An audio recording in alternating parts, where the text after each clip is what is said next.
اور بڑی عزتوں دے تے محبتاں دے علماء کرام اور جملہ حاضرین مجلس اور جو بھی اس محفل کا انعقاد کرنے والے نے انہیں سب اللہ کی ذات پاک اپنے فضل اور اپنے کرم دے نال اپنی رحمت دے نال اپنے خاص فضل دے نال نوازے، دل کا ذوق شوق نصیب فرمائے۔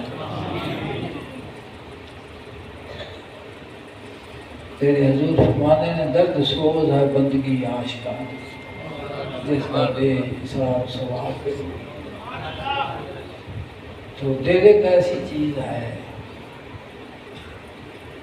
کہ جس وقت اس کو اس کا مطلوب ملتا ہے نا تو مطلوب کی لگن چلتا ہے تو کائنات کی کوئی چیز بھی اس کو روک نہیں سکتی، ایسی چیز ہے۔ میں ایک ربائی تھانوں عرض کرنا، کچھ عرض کرن تو پہلے میں ناقص طالب علم ہاں، پڑھا لکھا بھی کوئی نہیں، تو بس انہوں نے مجبوری نہ بڑا مجبور کیتا تو میں ٹوٹے ٹوٹے الفاظ تھانوں پیش کرنا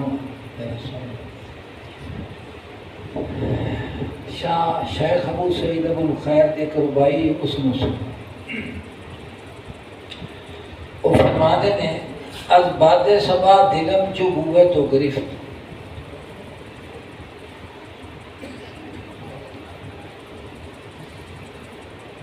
جدو میرے دل نے باد صبح دے کولوں تیری خوشبو پائی، میرے دل نو باد صبح ہوا صبح دے چلدی نا تے باغ دے وچوں گزرے نا تے او ہوا جڑی دسدی ہے کہ کسی باغ وچ ہو کے آئی ہے، نال ہی خوشبو ہوندی ہوندی ہے۔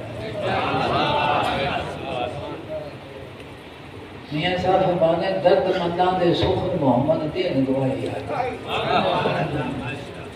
تو فرماتے ہیں از باد صبا دلم جو ہوئے تو گرفت، کہ باد صبا دے کولوں جدوں میں تیری خوشبو پائی بگذاشت مرا و جستجوے تو گرفت،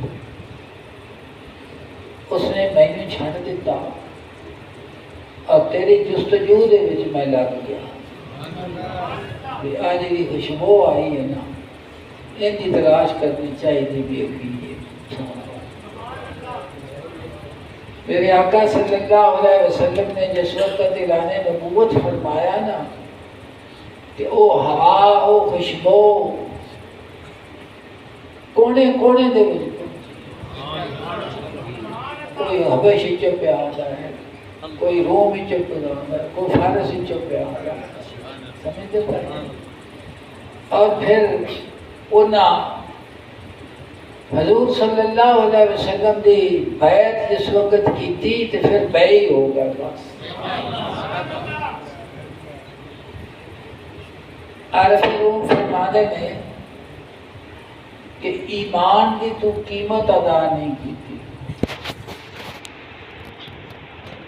تینوں وراثت وچ ملیا ہے۔